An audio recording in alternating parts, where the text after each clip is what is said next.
Good evening, everyone. Welcome. We're excited that so many of you could join us today for Cosmic Health.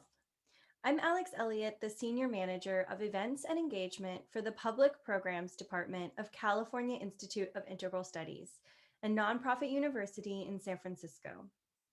Now let me first introduce our presenters, Jennifer Racioppi and Rebekah Borucki, and then we'll get right to the conversation. Rebekah Borucki is a mother of five, a meditation guide, and an author and publisher of books for big and little readers.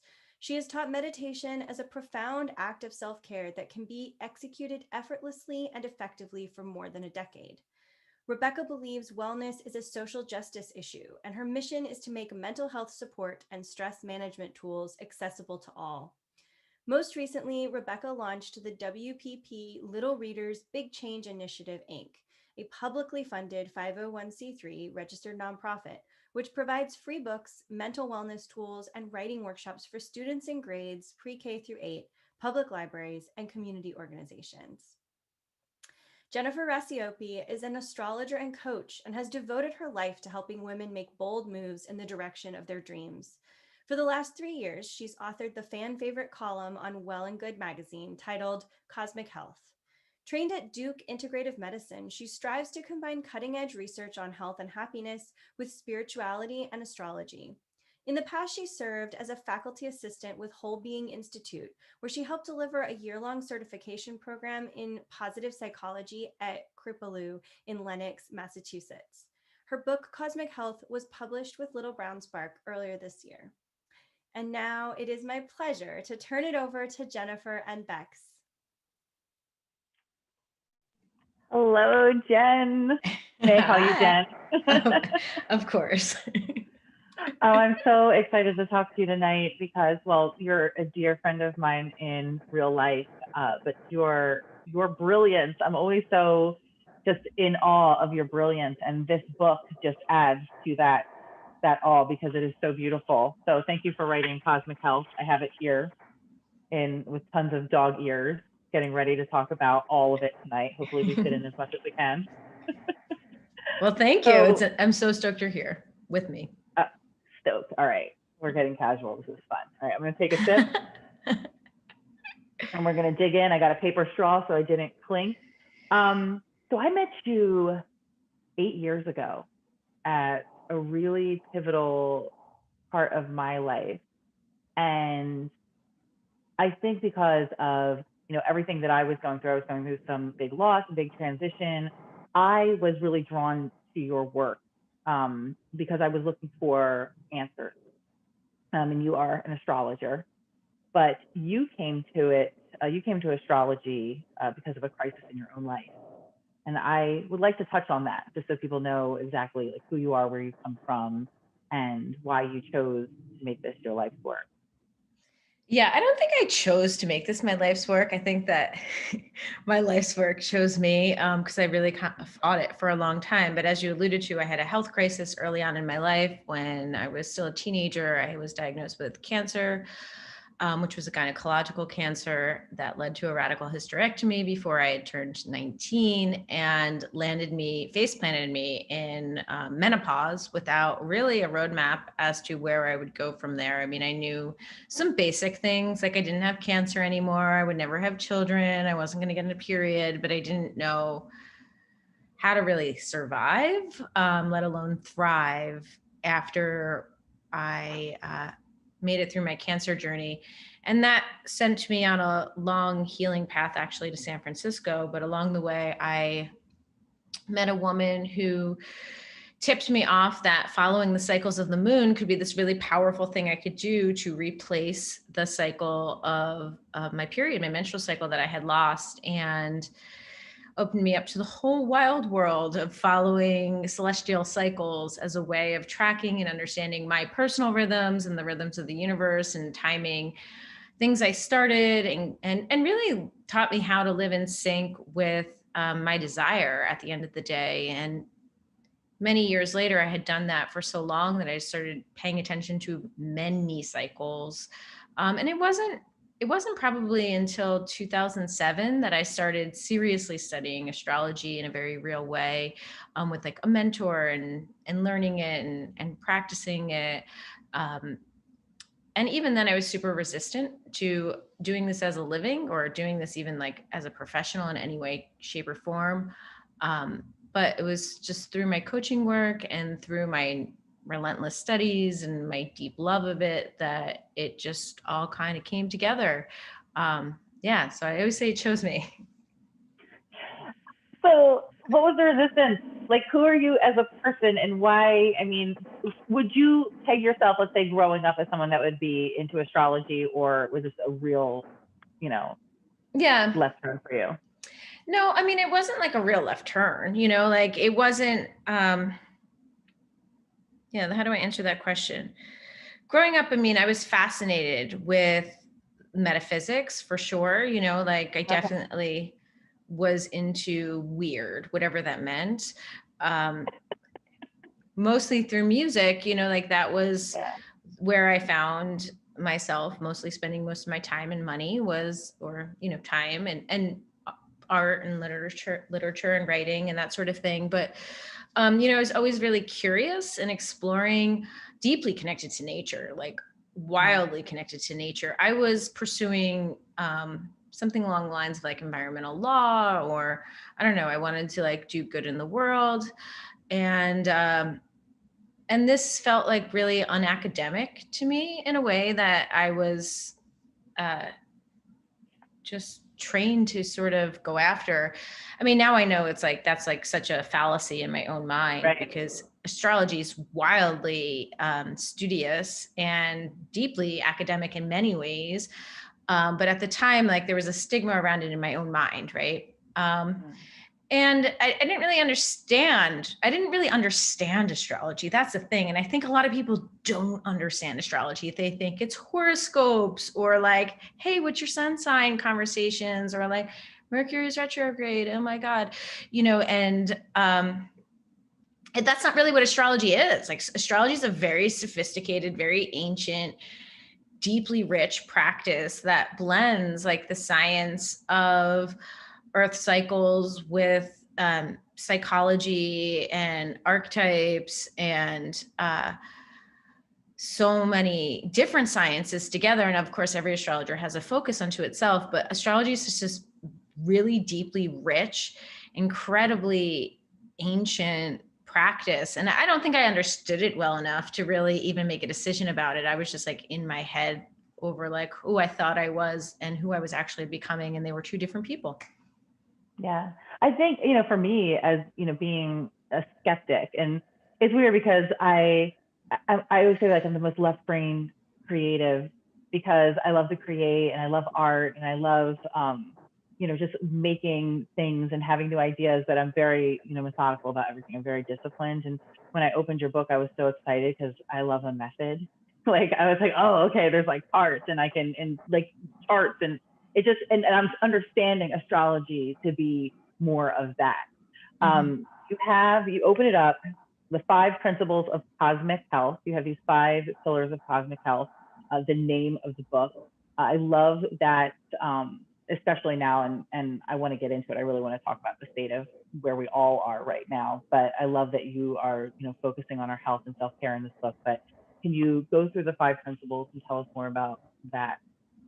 Yeah, I mean, principle number 1 is it's really what I learned in the most succinct way through following lunar cycles and ultimately learning to live seasonally and rhythmically, is to live cyclically. And in the most core sense, like that's what we're meant to do as humans. We have a circadian rhythm, we have a seasonal rhythm. I believe we have a really strong lunar rhythm, or a circle monthly rhythm, which is the lunar cycle rhythm, though that's like not as proven through science in the here and the now. But I think we're going to see a lot more science coming out around that. And I have a lot to say about why we haven't had a lot of science on that just yet.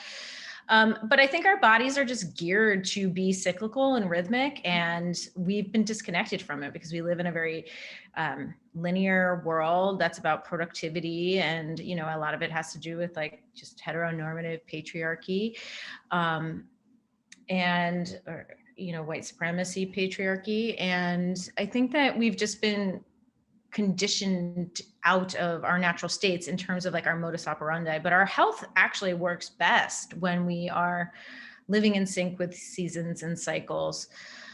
So that's principle number one. And then I go into resilience and like why resilience is key to health. And clearly we'll talk about it. But, when I was writing this book, I started writing this book in 2017, I think, seriously. And I knew it would come out around this time. And I was just really clear. Like by the time we get there, like the only thing that's going to matter is resilience. And besides that, my work's all about resilience anyway, because life, I think we went through a good long decade in the spiritual wellness world where we thought we could like avoid problems, or, you know what I mean? Like a lot of people did. A lot of people thought that, yeah. But like, that was like the goal, to be like exceptional enough that you were, that was the problem for people who didn't like think the right thoughts or something. I don't know. And like having had cancer at such a young age and like so many, I mean, honestly, like I studied astrology because I was like, what the hell is going on with my life? Like why, just trying to figure out all the nuances of the many challenges I had faced. And it wasn't until that I seriously started studying positive psychology that I understood resilience as an attribute we need to develop, because eventually we're all going to die and everything's going to go away. So we need to know how to be in the pits of hell and become better because of it, thrive more because of what we learned, and or just sustain when we're in it. So resilience for me is like a really, really, really, really, really big piece. Did you have something you want to say on that? I have so many things that I would have stopped you on every single one, but I'm gonna let you go through them, and then we'll circle back, because all of these are extremely difficult. All of these, like I have so many questions that I want to dive into, especially with living cyclically, because I think right there, that is something that so many of us, it takes a lot of discipline, and it's to kind of unplug yourself from the rhythms that have been created for you in this world. Like when we're living in, especially in America, we're in this very driven, we don't take breaks, capitalist, be better, compete with each other, dog eat dog situation. It's like, okay, so how am I supposed to unplug from that and not die? Like how am I supposed to surrender to, the cycles of the moon and the zodiac and all of that, and just not just fall off the face of the earth? But I'm going to let you move on. But there's actually, and this is so, I have two things to say about that, but just to answer it real quick is like, one, be congruent when you're incongruent, right? Like when I wrote my book, I pulled a few all-nighters. I'm like, that was like the biggest thing that I did while writing this book that wasn't in integrity with the book, but I didn't have a choice. It was like on deadlines. I'm like, all right, this is happening. This just happened. How do I, and I screwed up my circadian rhythm because of it, that and stress. But I do think like we can be congruent when we're incongruent, right? Like we're going to go through periods of our lives where we're not totally congruent, and there's a way to be congruent in those incongruencies, right? That's the exception to the norm, not the norm. But the norm, when we settle into the norm, it becomes the norm, and it's actually more advantageous for us. Like we will. And this is what I love about the science of positive psychology, is that there's just so much research out there around like what actually creates success, like what actually gives us a creative edge. And it's not burnout. I promise you that. Right. It's not dog eat dog competition. No, it's like doing things that resource us in a way so we feel happier, so we feel like more alive, more awake, more in touch with our strengths, like we're in a more intuitive, creative, whatever you want to call it, flow state. And when I say flow state, I'm talking about like the Mahali Csikszentmihalyi definition of flow state, which is like that timelessness where we're at a peak creativity as opposed to a, everything's going to come up roses situation. But yeah, so living cyclically is actually, there's advantages to it, right? But I hear the pushback on it, and it just becomes something you entrain yourself to. Yeah, no, I'm there now. And like, we have conversations privately, and I consider myself to be a happy person. Like, I can use that word, I'd even cringe a little bit, because I have surrendered to that. But that was probably, I would say, of all the self-work that I've done, really acknowledging how much I was killing myself with the way that I was working and the way that I was pushing myself and trying to play in this game that was not created for me. Like, I thought I had to do that. Or I would just become completely irrelevant, and unplugging from that. And I had to do it like cold turkey and really just stop. And mostly because my body made me, it wasn't a choice. That was really scary. That was really, really, really scary. But on the other side of it, I was like, oh, wait a minute, I feel good. I sleep at night. I'm happy. I'm not screaming at my kids. Like, it's just, it was miraculous when I surrendered to actually listening to nature and being in my environment, and not pushing against all the time. Yeah, it's an act of dissent, right? But it's like the most natural thing you'll ever do. Yeah, I mean, after you're there, it feels natural. It felt like it did not feel natural when I was going through it, but yeah. Okay, so back to the number principles, 3, which is know thyself. It's a never-ending journey. And I just think, like, hey, if we're embracing the path of becoming our most actualized self, we're constantly changing. And so who we think we are isn't, who we are today isn't necessarily who we're going to be tomorrow. And astrology is one of those practices that gives us a roadmap to who we are, right? Like, and when we can understand who we are natally, or the cycles and seasons that we're in from an astrological perspective, we can make sense, bring coherence to what we're going through. And I just find that incredibly valuable. Principle number 4 is embrace the paradox of the both and, which, even going back to my original story about like how I've resisted getting into astrology, it was like I was an either or. Like, I was going to do serious work, or, and astrology wasn't in that category. My understanding of astrology was too nascent to understand it, but I wasn't even mature enough to understand, like, everything's an and, it's not an either or. And we can be in incredibly desperate times like we are right now, societally and collectively, and still have joy in our lives and cultivate solutions without needing to like resist the reality that we're in. Like, we don't need to spiritually bypass. We can be really honest about how awful things are and be really resourceful. We can, treat our bodies with the best of Western medicine and still pursue alternative healing however we'd like. I mean, there's just so many ands. And I think for so long we lived in an either or, like, either I'm totally sugar-free and like, on the diet, or I'm like not, right? And I just don't think that works for health. Yeah, no, absolutely not. Health is somewhere in the middle. And then the last one is unlock your healing magic, which is work I've spent so much time in my own life practicing, which is just the sacred art of ritual and really connecting to so many sacred practices around alchemy and making our reality what it is we most feel called to make of it through our own force of love, working with forces inside of ourselves and externally to, I don't know, there's really no definition for magic, is there? I mean, there is. I offer some in the book as well, but it's just, we don't really know how it works. So it's kind of hard to define, but living in that way and living in sync with seasons and cycles in a way, and nature, where we can conjure and create.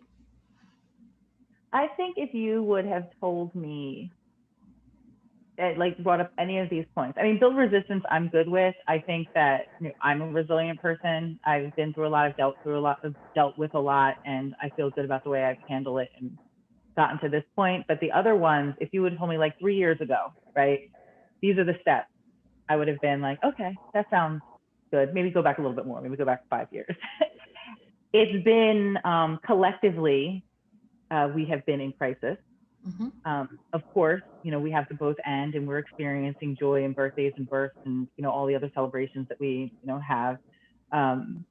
But that's what I think, that's where I'm having the resistance, still in myself a little bit, even though I know this to be true, but I'm thinking of people watching or whatever. And it's like, okay, so we're in a time of crisis where we're desperately trying to just survive every day, physically, financially, emotionally. And I think we're all there. We're all on the emotional crisis point. How do we use these? How do we take care of ourselves during these times when it feels like we aren't able to really control much, when everything is like very much out of control and we are, kind of like a victim to what's happening? Yeah. I mean, I feel like, first of all, there's like a lot in there, right? Like we've got a global crisis, we've got perhaps our own economic crisis, we've got our own mental health crisis, we have our own isolation, we have our own just like fear of like, is this ever going to end? Will we ever know normal again? Like for some people, it's like, I really wanted to date and like make a family, or like, like even like the book thing I'm doing now, like, oh, I really just imagine this going different, like maybe some in-person events, that sort of thing. So it's hard to, it can get very overwhelming very fast. So, I think that we need to be really specific with the problem we want to solve, and we're not going to solve all the problems all at once. From an emotional standpoint, we have to feel our emotions, right? Like we have to be with our emotions, and we have to do things to generate positive affect in our life, no matter what. Like, like it's okay to not, right? Like I've certainly, just lost someone in my life to COVID and deep in grief around it. And I went through a few weeks where I was like, I could just see my mental health sliding, and I'm like, well, this isn't really going to turn out well unless like I start to actively participate in my well-being. So what does that mean? It means like doing what I can, right? Like, so I'm like, oh, I know to eat a little bit differently to pull myself out of a funk. I know to exercise a little differently to pull myself out of a funk. And I think that when we know ourselves and we know ourselves well, we also know where we contribute to downward spirals, where we're not intervening when and how we can, to pull ourselves out and up and through. And, I mean, for most of us tuning in, I'm assuming you're in winter with us, because we are here in the Northern Hemisphere. And so even coming back to living cyclically is, understanding we're in we're wintering, we're in the dead of winter, and we are, in need of a certain kind of care right now. So even just looking at it from that seasonal perspective, what were you going to say? No, I mean, that's what I wanted to talk about, because it's like the combination of the isolation and, the emotional strain that we're all feeling. And we're also in winter in the Northern Hemisphere. I assume most of us are, in that together. And, is there a specific way to take care of ourselves now, like in this season that you can offer? Yeah, well, we're in Pisces season right now. So Pisces is the last sign of the zodiac. And it's really amazing how the zodiac works, because there's so much wisdom in it. But Pisces is mutable water. It's the last sign in the zodiac. It's really emotional. And I think we're in a season right now where there are some really strong emotions around grief, loss, hopelessness, fear, anger. And also spring is coming, right? Like we know that, like the next zodiac sign is Aries, and it's the astrological new year. It kicks off the new year. And I think Pisces season's always a bit of a mixed bag, because Pisces is a sign that loves art and poetry, and it's like oneness and community, but it's also deep emotions, and some escapism. And right now we can't escape. So we can't, we can escape in some ways, but we really aren't. Our normal escape routes are kind of all barricaded. So we can escape to a certain extent. And so that's very counterintuitive for Pisces mechanism. But I think just knowing that pretty soon we're going to have longer days and shorter nights. Pretty soon the weather's going to be warmer and we're going to be able to get outside. Pretty soon, we're going to have the burst that comes with Aries season. So knowing that this too shall pass, even if we don't know when the pandemic's going to end and or what's on the other side of the pandemic, and even though we're grieving such an immense amount of human loss in this country, at this time period, cycles and seasons are such that when there's a down, there's an up, right? Like we are going to have a waxing period soon upon us. And I think just getting ready for that is one thing. Also, like just feeling your emotions, understanding, like, is your grief, is your sadness, like, are you slipping into depression? Like, is there something you need to do to scaffold in your life so that you're not slipping just into the abyss of depression? Is what underneath your grief anger you haven't given yourself permission to feel, and so you're starting to really go within into depths of sadness in a way, whereas if you got angry and a little bit real about what's really upsetting you, it would feel catalytic.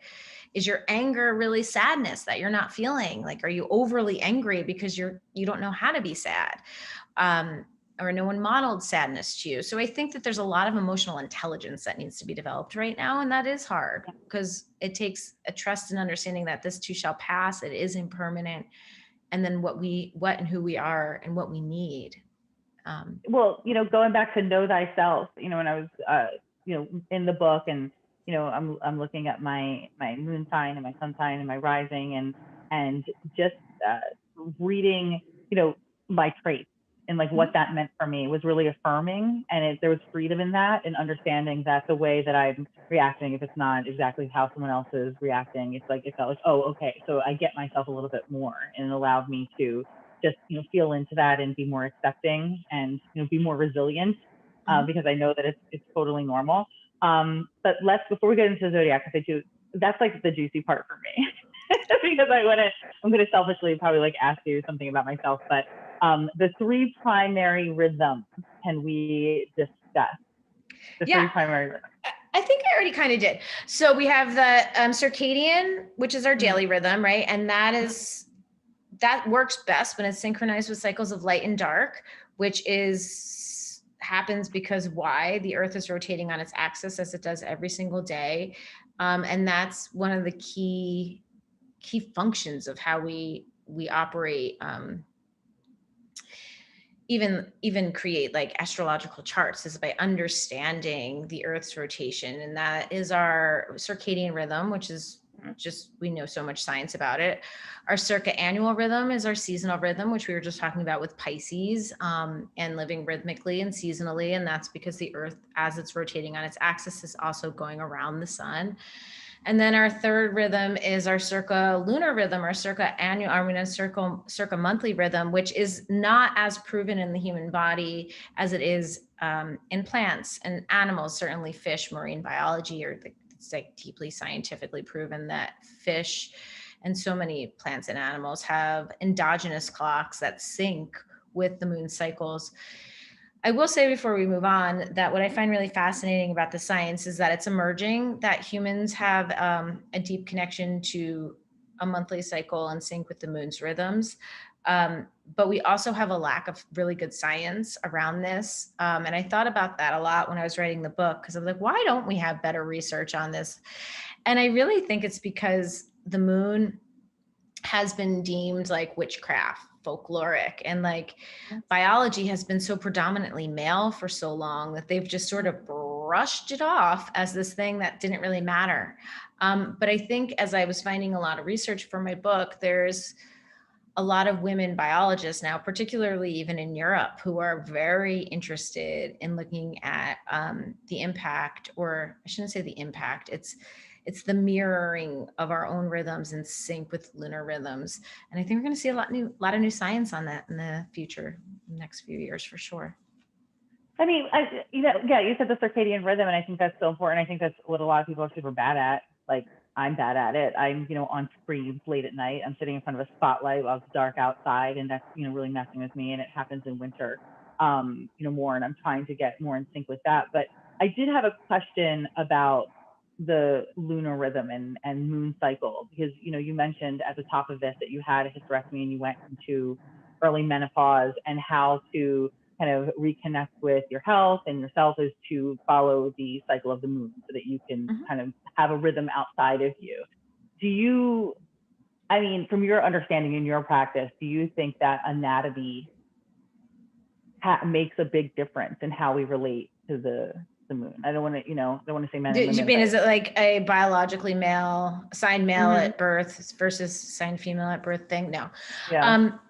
I actually don't. I think that those who menstruate, right, whether they identify as women or not, are on a menstrual rhythm, and a menstrual rhythm is a circulunar rhythm, whether we call it that or not.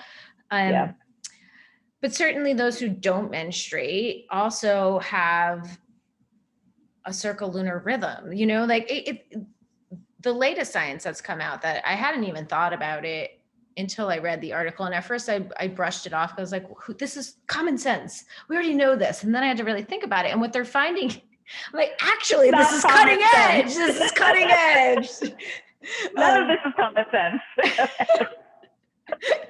But the latest research that I read on this is that they're saying now that, so the comment is like, do you feel the full moon, or like, what's the full moon doing? And so many people for so long have been like, the theory around it is it's like, well, we're primarily water and the moon rules the ocean's tide. So why wouldn't it impact us?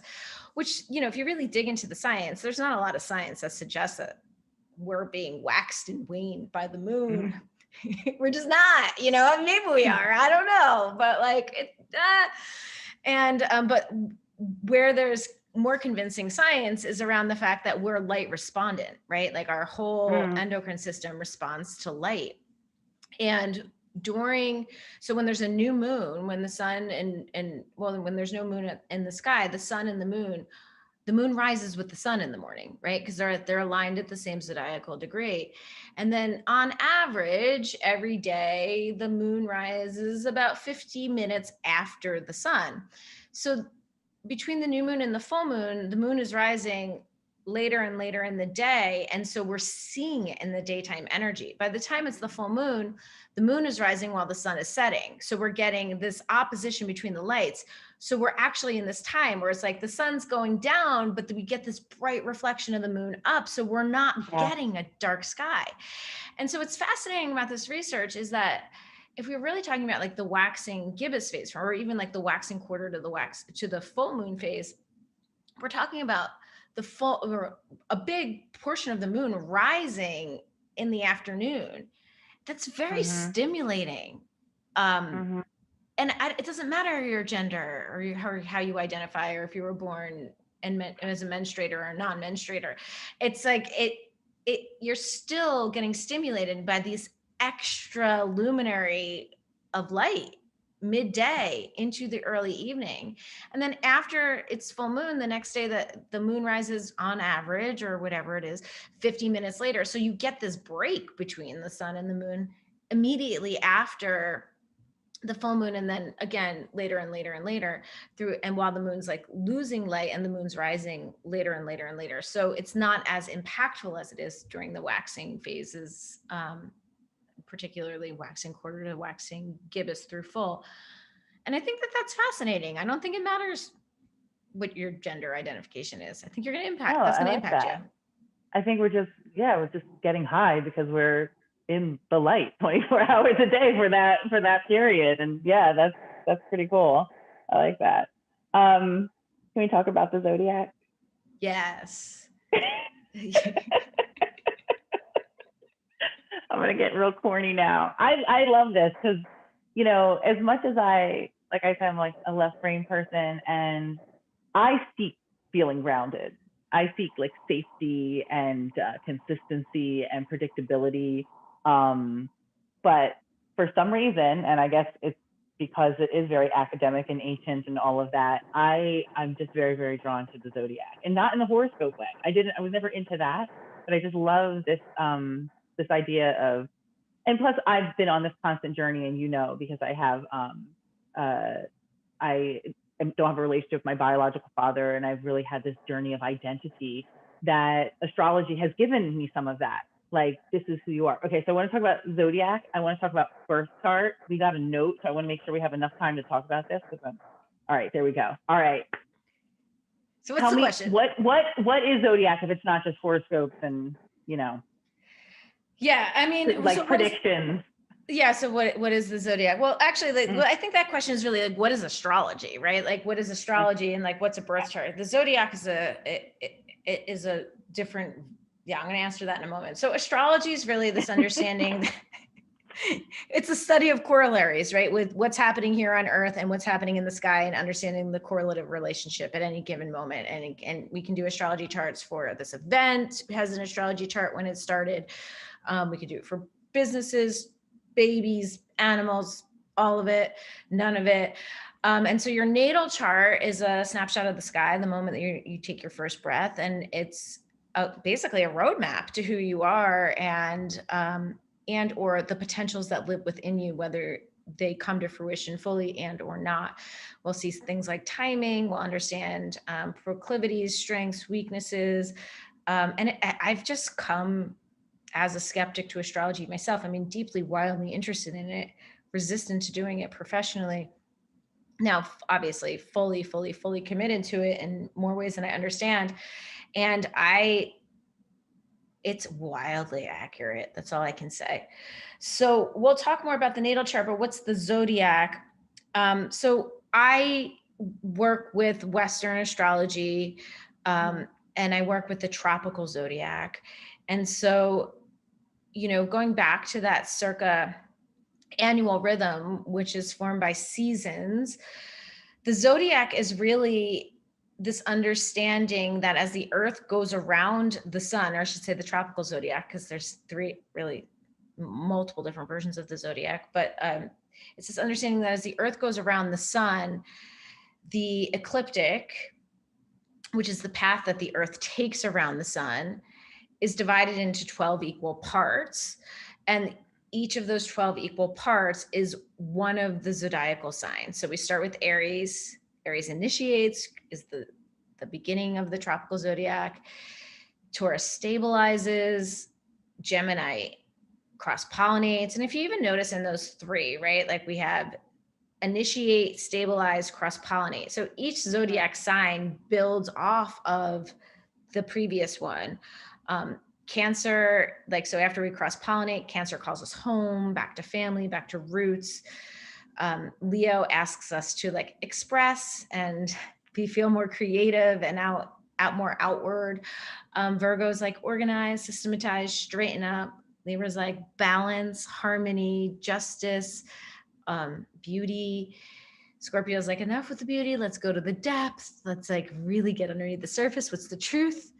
What do we really need to see here? And then Sagittarius is like, enough of that truth. Let's just like be big picture and broad and inspirational and optimistic.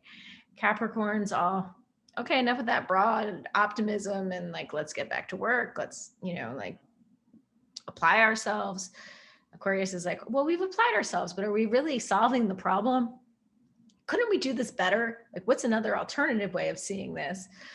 And then Pisces is like, I'm everything that's ever come plus more.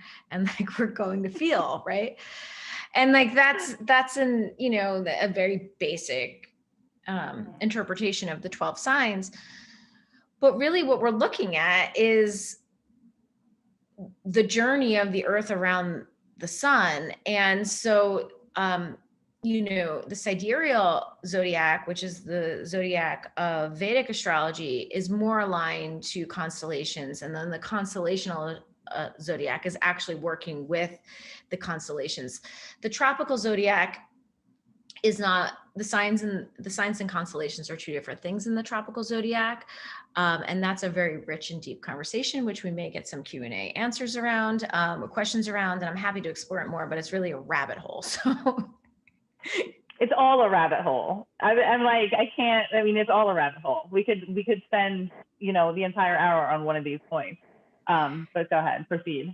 No, I think we should just move on to the next question because we can come back to it. We want to go deeper on that. But what else? I do want to talk about birth charts though. Yeah. I do want to talk about that because I think it's really fun and interesting and wildly accurate, which is, it's just Yeah.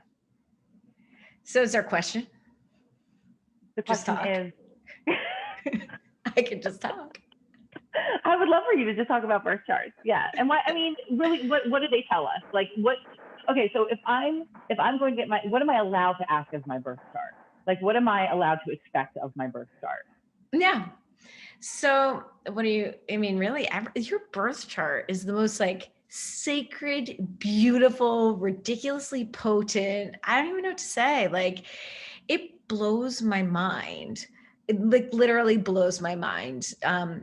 So, we have, in the most basic sense, our sun signs are, for lack of a better phrase, like our core, it's like our daytime energy. It's who we natally are, but it's based on the season we were born into. So we can get a hell of a lot more specific than just like, hey, I was born in this season, right? Our moon sign is our deeper emotional need. It's what we need to feel nourished or nurtured, how we were nourished or weren't nourished, or nurtured or not nurtured as in our childhood, and what we need to feel sated, what we need to feel safe. It's our nighttime energy. And then our rising sign is the sign that was on the eastern horizon where we were born. And I really think of the rising sign as, what are we rising to? Who are we becoming?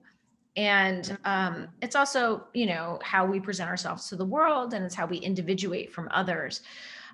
So those are the three, those are the three main components. But of course, we look at Mercury, we look at Venus, Mars, Jupiter, Saturn, straight on through the outer planets, which aren't so much impacting us individually as much as they are collectively, but they're in certain places in our charts that are really important, and they're often in communicating with other planets in a way that make them really dynamic. So what can we see in our natal chart? We can see our strengths, our needs for health, our wellness, the timing we're on in our life. So for example, starting a book in 2017 and knowing that by the time it was done and come out, it would be in 2020, 2021, it was like very obvious to me that we'd be in a time of challenge, right? Like, I won't say crisis, I don't know.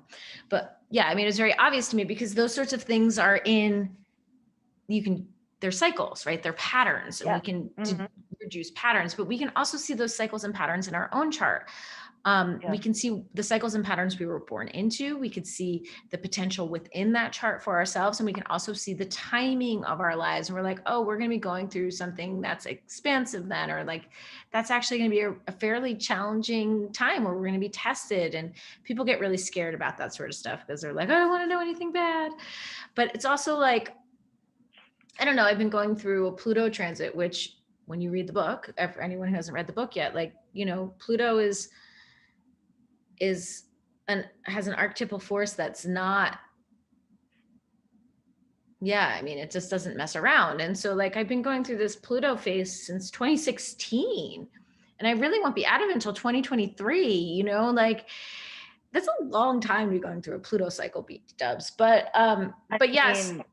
Yeah. But I have the scary to, one for me. But I have to say, thank God, I knew, you know what I mean? Thank God I could actually make sense of this. And you don't really ever know what's going to happen in these cycles, but at least oh, this is what I'm going to be developing in this sort of way. Okay. That was really my next question though, because when we talk in terms of astrology and people's prediction, and it's, what can I expect from this week? I'm going to read my, my horoscope for this week, or what can I expect from this month? But I like knowing how I can expect to change if I'm going to be meeting lots of challenges. I was reading about Uranus. Is that how we're saying it now? Well, you could say Uranus. You could say Uranus. You could say Uranus. Okay, I'll say Uranus. I've said Uranus around too many teenage boys, and I'm like, oh, I need to stop saying that. See, I love that kind of humor. I love teenagers. I have 3 almost adult children now, and I think they're so much fun. So I'm 42, and so I love this. So are you 42? No, I'm 41, but keep going. Oh, okay. So you're in Uranus opposite Uranus. Yeah, and it's a very exciting time for me. it's a very exciting time for me because I have, I'm going through a very liberatory time, and I'm breaking the bonds of my. I read this and I was like, yes, yes. I'm really feeling it in my life, and I think it's really exciting. From talking in terms of that, of like what to expect in life, and it allows me to be affirmed in what I'm doing, and knowing that I'm supposed to be doing this, and I can lean into it more, and it's completely natural. That it's like it breaks down the resistance of it. So I love that. I'm still sorry. I'm still like kind of reeling over your Pluto situation. But oh, you could let go of my Pluto situation because it's going to be going on for a long time. Okay. Well, I'm probably, I have anxiety, so I'm probably going to be thinking about it. But can you tell us? I have a lot of questions, but I do want to satiate my curiosity about because I'm a curious person by nature. What can we expect for this year? We're still very much in the beginning of this year, even though it feels like it's been 10 years already. What can we expect going forward, the kind of collective transitions that we might be experiencing, or collective whatever, opportunity. I keep saying like 2021 is the epic battle between no longer and not yet. Like it's this year where we are like, we're done with where we were really, but we are nowhere near where we're going yet. And we're in liminality, right? Like, I mean, it's why the opening story of this book is chaos. And why I talk about chaos so much through the book is because we're in a period where it's rather chaotic, but I think we need to look at like what chaos means. And chaos is the void. It's the void of pure potentiality. So 2021, it is. Like that's who she is mythologically. Like that's what chaos is. And so we're in this time where it's like our creativity is our future. And all of us have our backs against the wall in some way, shape, or form. But the question is, what are we going to do with our backs against the wall? And old systems are crumbling, right? So 2020 ended with the Saturn-Jupiter conjunction, which just like signified this massive transition from earth to air, which is this huge multi-generational shift. I mean, hundreds of years in the making. And we are nascent. We are so in the beginning of this new cycle. And that the habituated ways of being are not going anywhere overnight, right? Like, it's just like, you don't just walk up to things and knock them down. They like kind of rock and rock and rock and rock and rock until they fall on their face. That's it. Somewhat quoted from Jerry Seinfeld in a different context. But we're in that rock and rock and rock until like things just, and it's going to, we're going to experience it in our own life. Like last week we had the first Saturn Uranus square on February 17th. And like whatever happened last week is really so our massive curriculum for the year ahead. It's like, what did we see? What are we experiencing now that is letting go of the old, or like, what are we restructuring? So Saturn and Uranus will square 3 times this year. They did last week, again in June, and then again in December. And Saturn's the structures, the foundation. And in cosmic health, I correlate it with our purpose, but he's more broad than that as well. And then Uranus is disruption and liberation. And, or as Richard Tarnas says, Promethean, he's the force of how we steal the fire back from the gods to liberate humanity. So we have this like Promethean sort of energy clashing with foundations and structures of the past. And that is so much of what the year ahead still holds.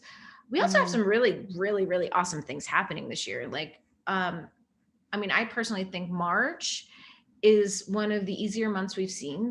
I mean, astrologically speaking, who knows what will happen in real life, but like the cosmos are the cosmic curriculum on paper is easier than anything I've seen since 2019.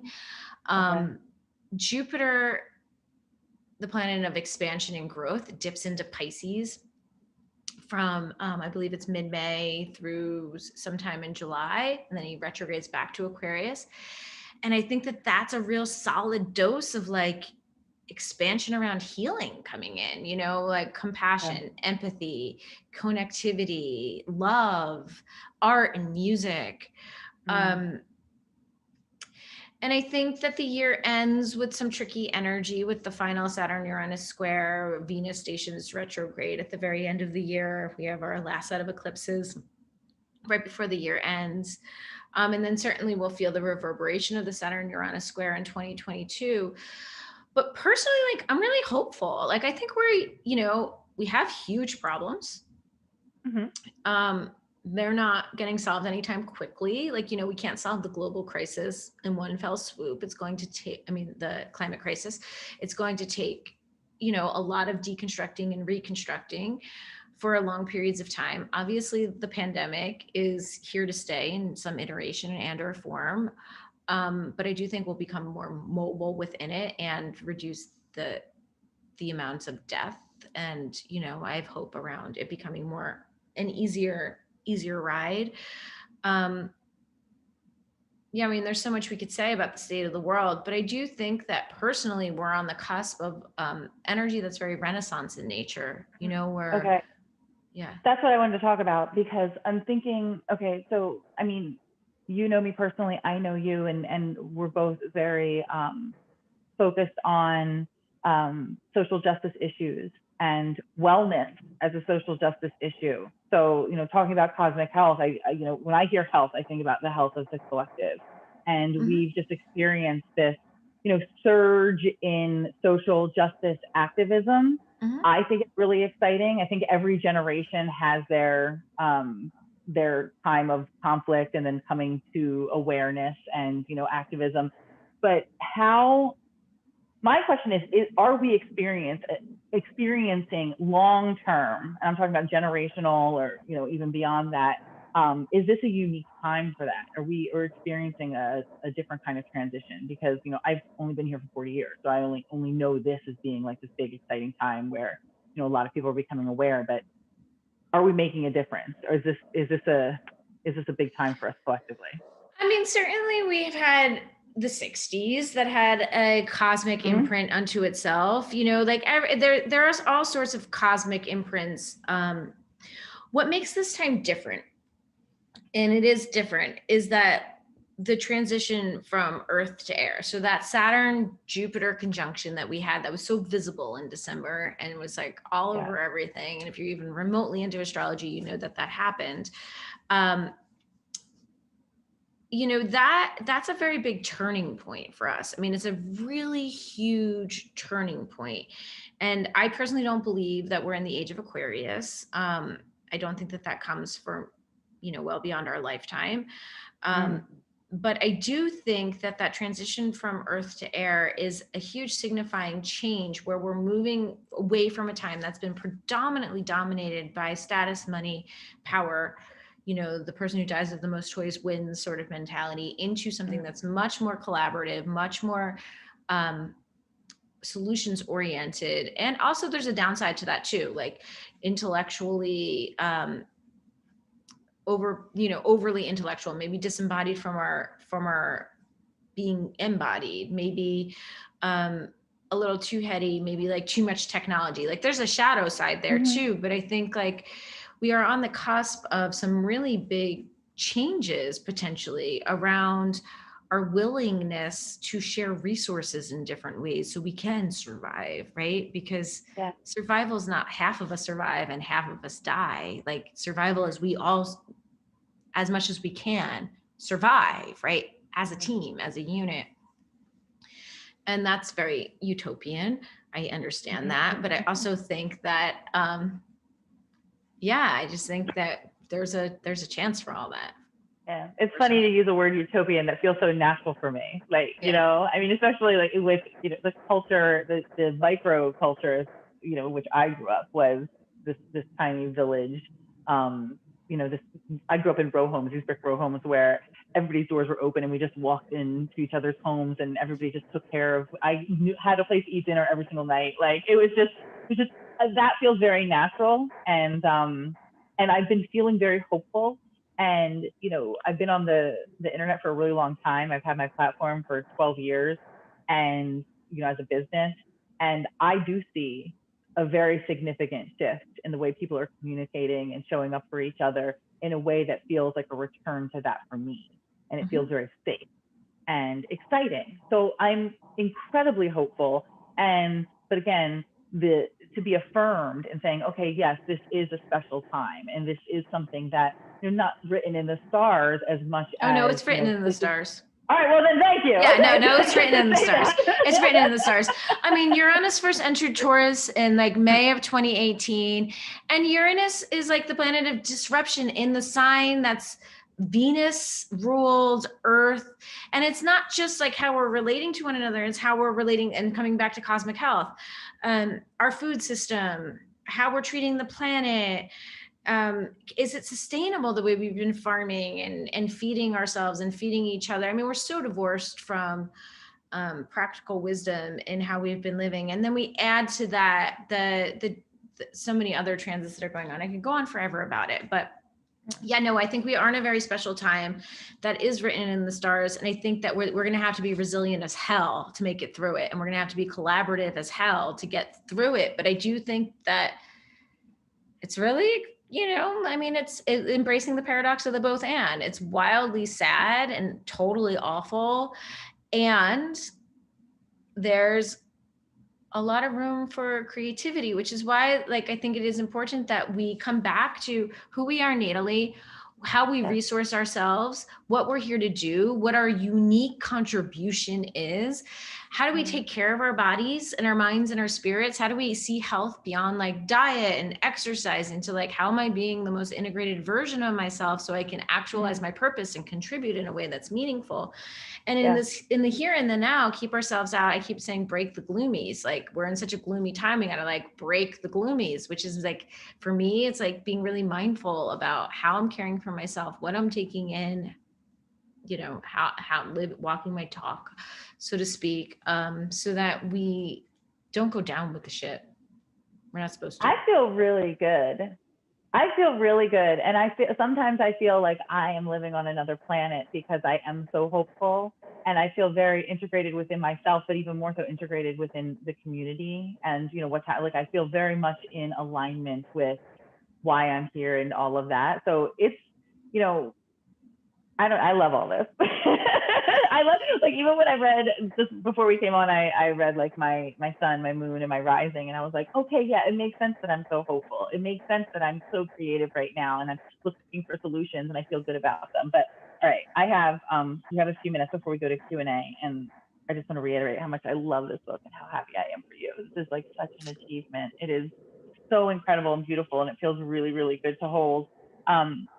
I'm a book coach, and before I work with my clients, I always pose 4 questions to them. The last 2 questions are, what do you want, or how do you want the reader to feel when they're reading the book? And the last one is, what do you want them to know for sure?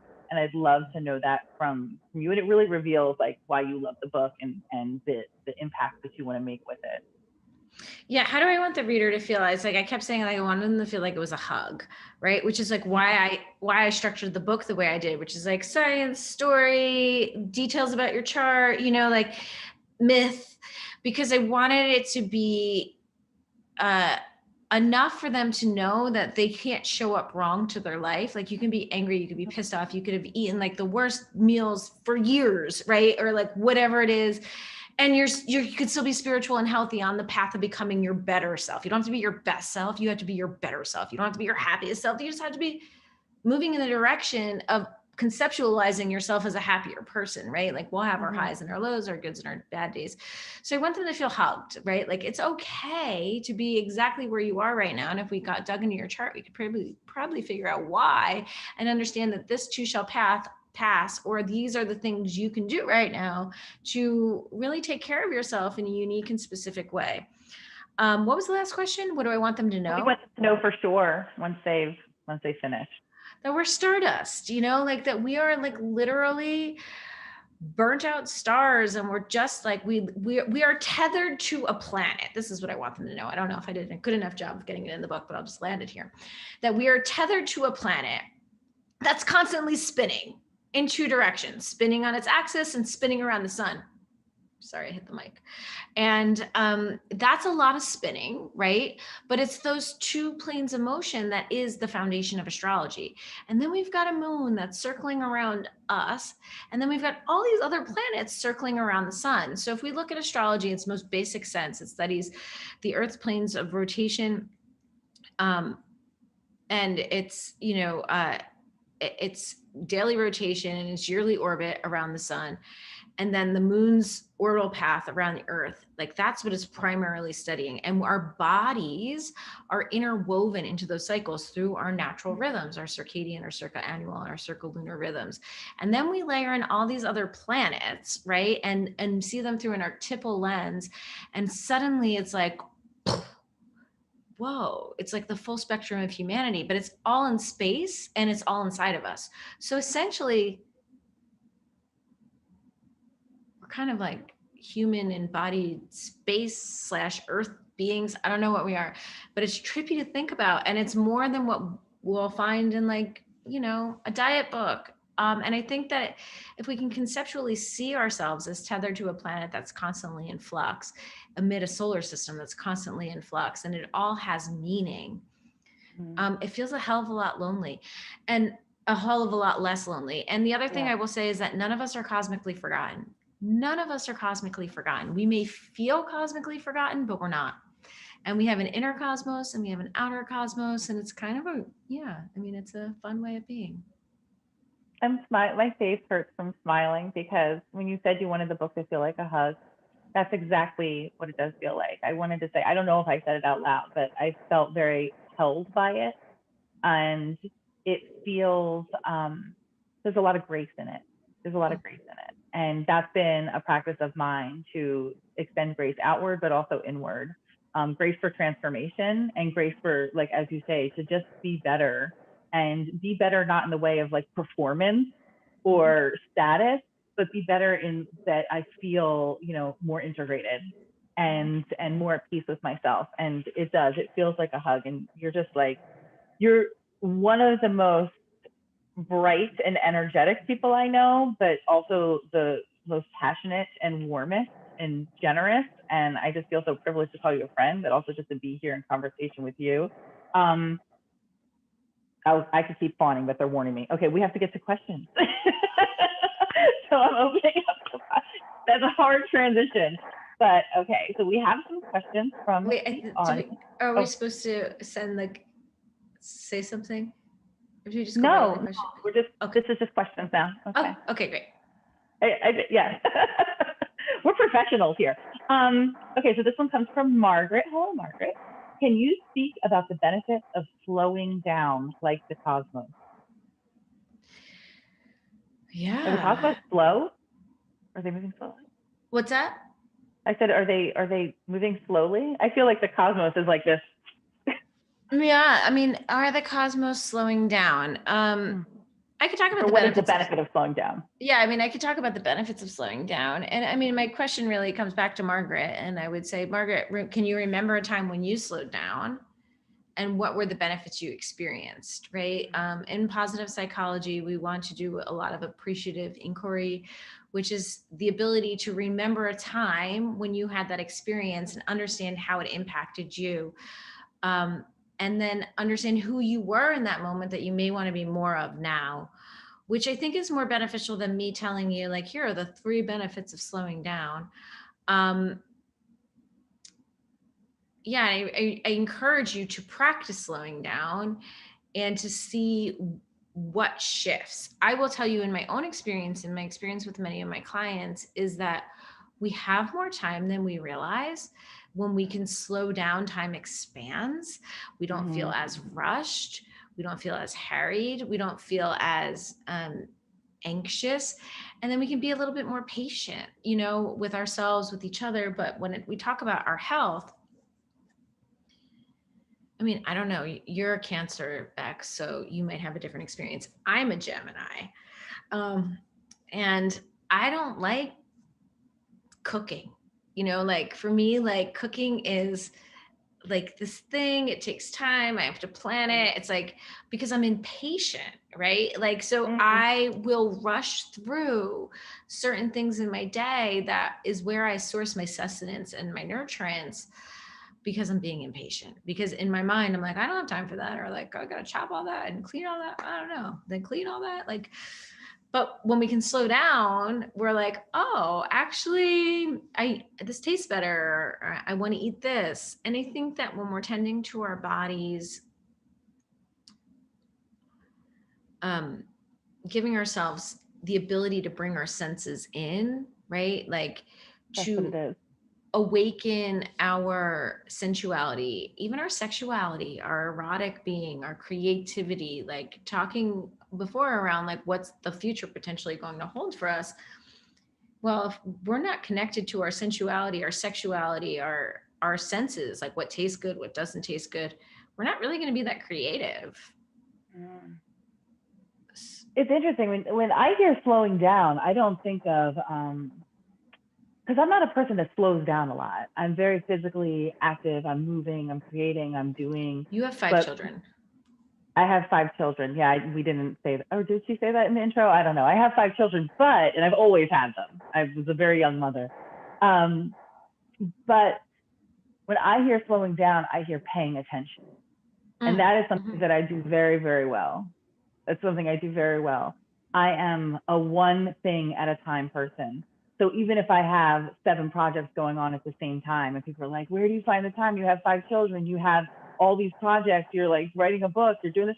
I'm like, because I'm only doing one thing at a time. And it does, the time expands when you are focused and just being with the thing that you're with. I'm not a multitasker. I just don't believe in it. I got out of that habit a long time ago. And it just allows me to feel really rested even when I'm doing. So yeah, I'm not like a slow person, but I feel like I live slowly in that I'm just very in the moment. And I have a lot of time. I watched like 4 hours of Castle Rock yesterday.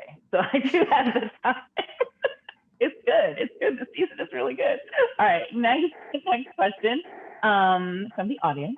I find astrology so interesting.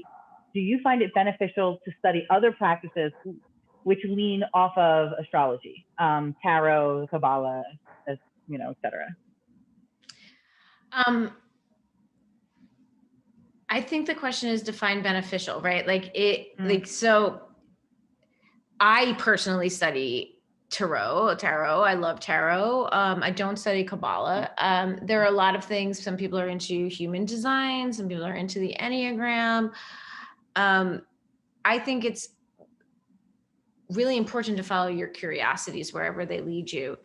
In terms of like really, studying astrology and getting really serious about astrology, it does require like a uni focus. Like astrology is a very rich and deep, highly specific, incredibly technical practice. And so I've noticed a trend lately that there's like intuitive astrologer, like all like blended versions of astrology. And I think that there's something really sacred around letting practices be their own practice without blending them, though I've blended positive psychology with integrative wellness and astrology, and I'm a coach as well. I think that in studying these things, as Bex has just said, it's really great to study one thing at a time and understand their interconnectivity and also see them as their own individual practices. I'm not sure that was exactly the question. I think the answer to your question is yes, it's beneficial to study anything you're curious about. And then ultimately, when studying astrology, really let astrology be astrology. I like that. I think that does answer the question because, I mean, for me, so I have a tarot reader that I use therapy. So I have my therapist that I see once a week, and then I have my tarot reader guide, lovely healer. I just adore her so much that I see twice a month. And for me, it's, so I'm a meditation guide, and I tell people all the time, like, I actually don't care if you meditate. I just want you to find a way to connect to yourself every single day. Like, what's going to allow you to sit with yourself and be with yourself and see yourself, just once every day for however long, a few minutes even. And it's not the method so much that's really important to me. And for me, tarot really speaks to me, and it allows me to be, and it's grown my patience. It's grown my level of insight into myself. So yeah, I think it is important though to honor our practice for what it is, because these are really beautiful, rich, ancient, studied practices that I think that we need to honor. And moving back into social justice and just honoring people and their beauty and their cultures I think that we have to be very careful to honor the origins and the richness of the practices, and not try to appropriate and say, well, I like this, so I'm going to make it my own, and make it something that it isn't. Like, just call it something else, if you're gonna do that. But yeah, I love it. Jeff asks, could you speak to the role of the progressed moon and lunar return cycle? Yeah, that is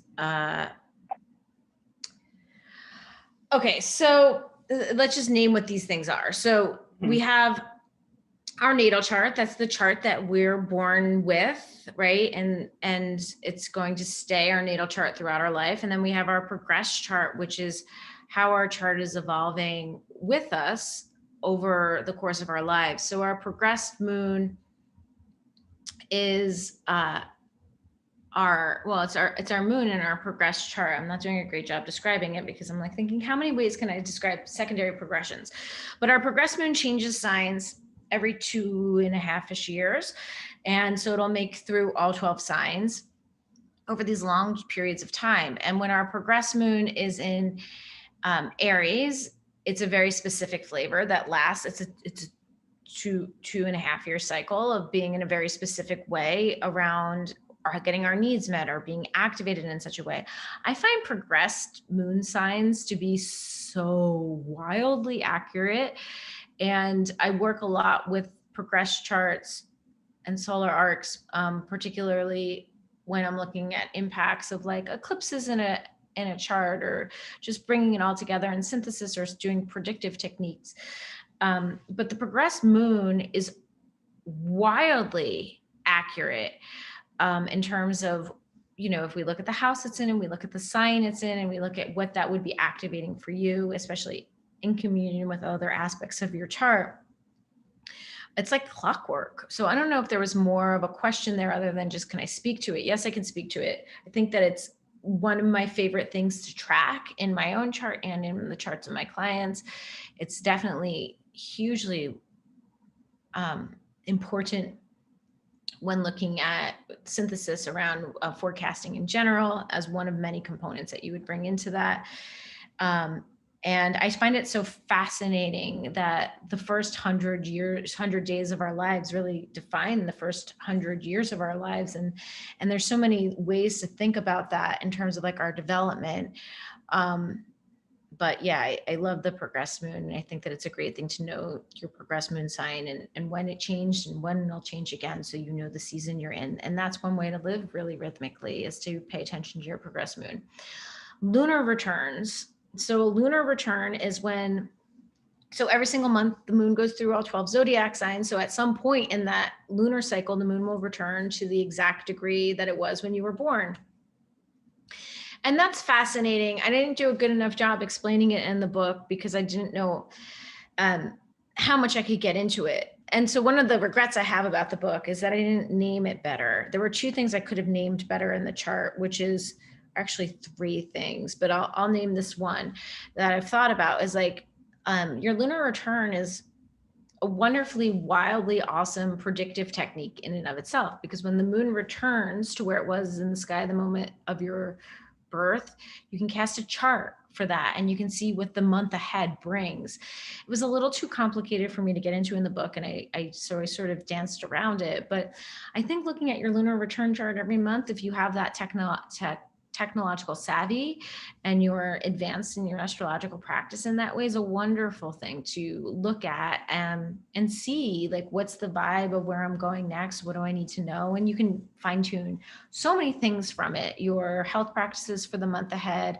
your attunement to the cycles and seasons that you're in. Certainly there's way more predictive elements if you want to go there. Yeah, so I think that your lunar return chart is a fun place to geek out. Awesome. All right. Well, that got me excited. Practical question. How can we connect with the lunar solar rhythms despite electric lights and being inside most of the day?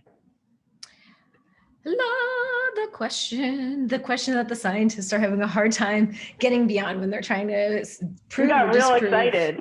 Yeah, because it's like the question, right? It's like, how do we tune into the lunar or the solar rhythm when we're so disconnected from nature? So the answer is to get more connected to nature. Certainly our seasonal rhythm is, I mean, I live in the Hudson Valley of New York. There's 2 feet of snow on the ground. Well, that's an exaggeration, but not really. I mean, it's snowed every day. The lake across the street is totally frozen. I walked out on it over the weekend, like out on it.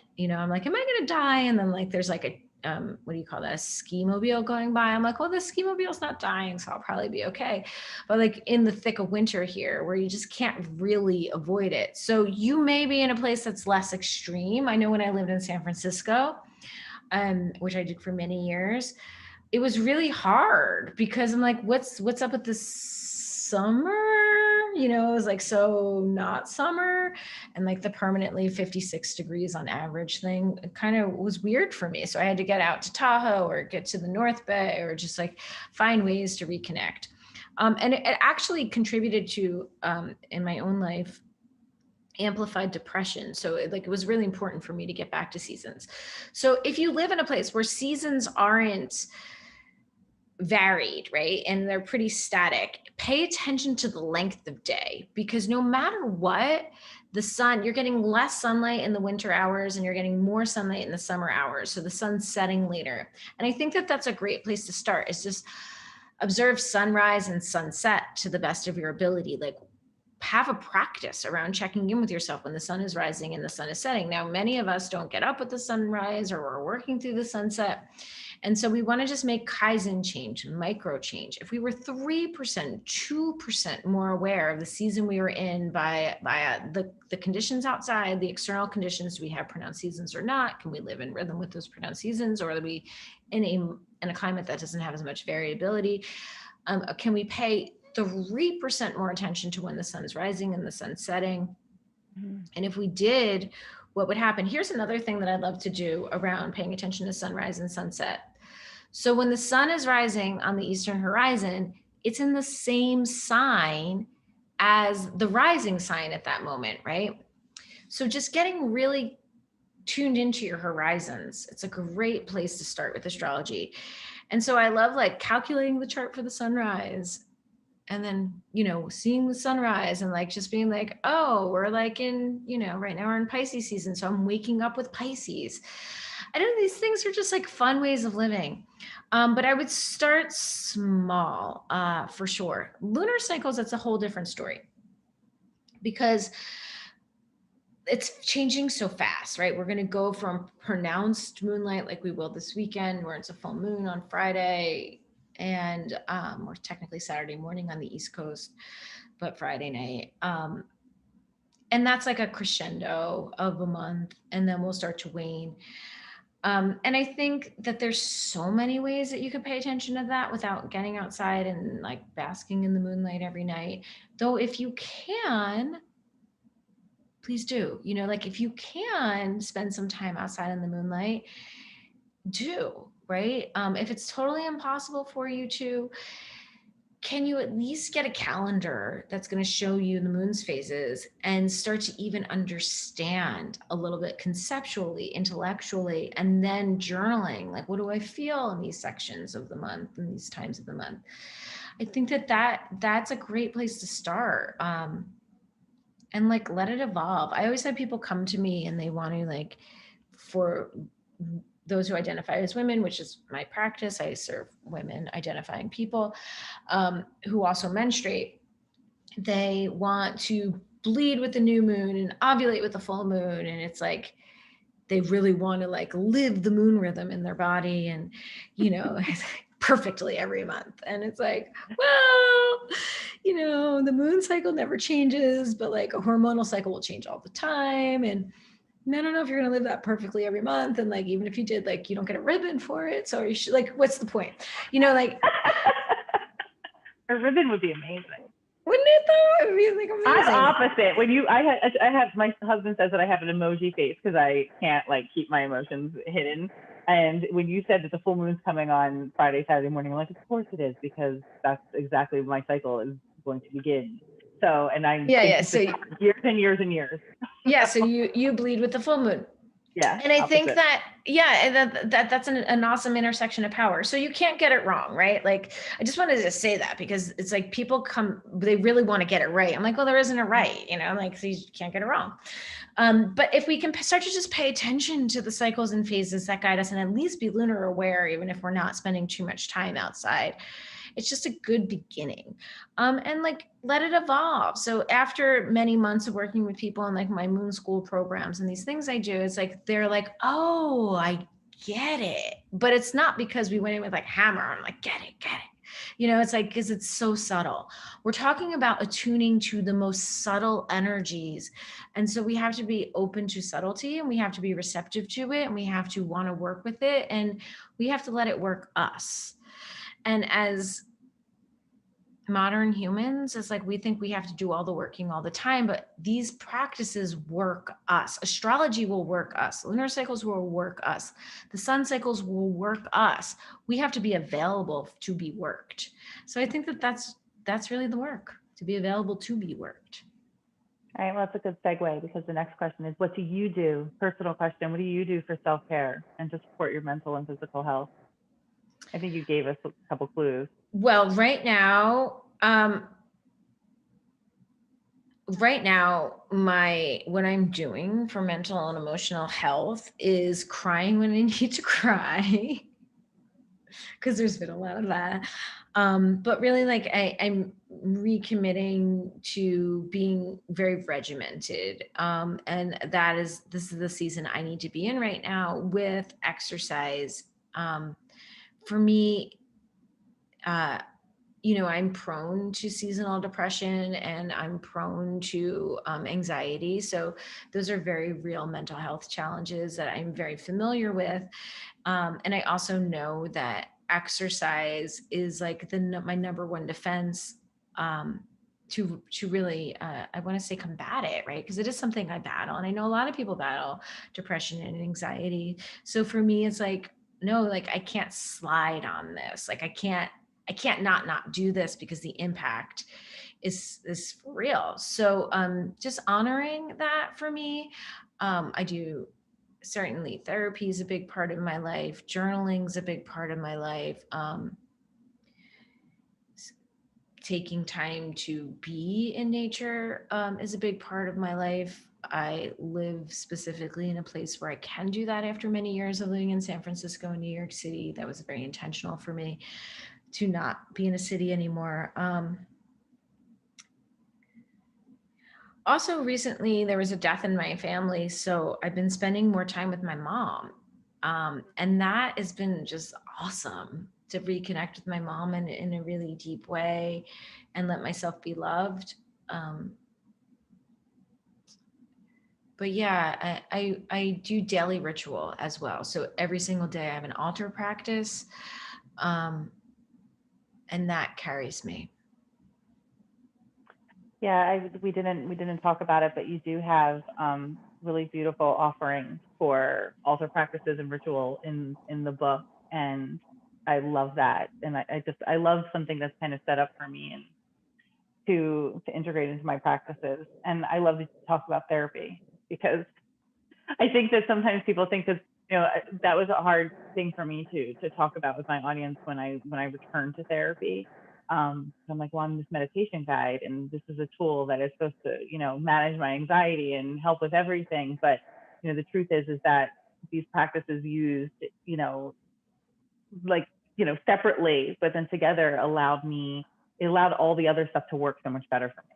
It allowed the cloud to be lifted, so that now I can access everything. When I sit down to meditate, it's so much clearer now, because I don't have that other stuff going on. But yeah. And I will say, like, resilience is facing life exactly as it is. And so there's no need to be anything other than exactly what you are, right? And it's like, especially as like meditation and therapy can go hand in hand for sure. Yeah, I definitely do. So I have a session tomorrow. It's almost time. Okay, so this is from Jane. What is the difference? And I think this might be our last one. What is the difference between Vedic and Western astrology? Do we need to use or look at both? or just choose one or the other? And I'd like to know why you've chosen to study Western astrology. Okay, so I love Vedic astrology. I have a Vedic astrologer, though I see him like once every 5 years, like not regularly. But his name's Freedom, and I met him in San Francisco, and he was one of the first astrologers that really opened my mind, and I love him. And he's got a plug for Freedom Cole. He's got a great Vedic astrology school. So I love him, and I love Vedic astrology. I am also a yoga teacher, and I studied Ayurveda, and there's a lot of intersections there. It's not a practice for me, because for me, like, I really want to honor the culture I'm in, and it's not the culture that I'm, that's not my spiritual practice, right? And even though I am deeply immersed in the Eastern healing arts, Western astrology is just a better fit for me. It doesn't mean I don't love it, but I will say that it's really confusing to study multiple systems of astrology at once, because they are different systems. And so I personally find it really important to choose, to even within Western astrology, to choose specific techniques I'm working with, to choose specific focuses that I'm working with, because the more specific we are with these tools, the more accurate they can be, and the more proficient we can be in using them. As someone who's a student and or just like astro curious, I think it's great to get a Vedic reading and a Western reading and see which speaks to you more, and to explore what you're curious about. But just know that they're very different systems. And primarily, they're using two different versions of the zodiac. So one is the sidereal zodiac, the other is the tropical zodiac. The sidereal zodiac mirrors more closely the constellations, where the tropical zodiac is really what, I don't want to say it's exclusively seasons, because it doesn't switch when we're in the Southern Hemisphere, but it's, as Gemini Brett says, and I quote in the book, the tropical zodiac is a directional phenomenon. It's not connected to the constellations as much as the constellation zodiac or the sidereal zodiac is more connected to the constellations than the tropical zodiac. So they're using two different zodiac systems. Vedic astrology is very rich and nuanced and complicated and ancient and beautiful in a way that is well beyond what I just stated there. But I think for our basic understanding, just to know that they're two different entry points. And the most close to Vedic astrology would be like Hellenistic astrology, which is Western. And that when you go really deep into these practices, you're like, oh, they're actually closer than you think. But yeah, that they're even Hellenistic astrology is there's very specific techniques and ways of exploring that as well. So astrology is just so nuanced and really specific. And I always say to people, it's like, if you don't just go to like the doctor, right? Like you go to like a dentist, or maybe you go to like an oral surgeon, or maybe you go to like a kinesiologist, or I don't know, is that like a type of doctor people go to, but like a heart surgeon, or like, I don't know, you go to like specific doctors for specific things, and astrology can be that specific as well. Okay, so I don't really know how we're supposed to end this, but I want to plug the book again. And I was saying to you before, I'm going to show it, Cosmic Health. It's a gorgeous book. Were you so happy when you got this cover? I know as an author, the cover is like, it's scary. Was it nerve wracking? Did you love it right away? It was that we did a redo on it. The first one they sent me, I was like, I don't know. And then I sent them my brand guidelines from Soul Camp Creative. Mm-hmm. And then they came back and they gave me two covers. This was one of them. And I loved them both. I actually loved the other one more. And then I did like a taste test with like people. I'm like, which one? And this one got more positive responses. So we went with it. And the design of the book is beautiful. I put my like literally years of my life into this book, and I hope it serves people. I was with you through that process, all, the tears and so much, but it shows. It's so beautiful. And, I was saying before we went live how I wasn't reading the book straight through. I've been jumping around, and I really love it for that. It feels like this really cool manual, but also this really beautiful story. And it's so rich, and again, it is like a warm hug. And I would say that it's given me a lot of grace.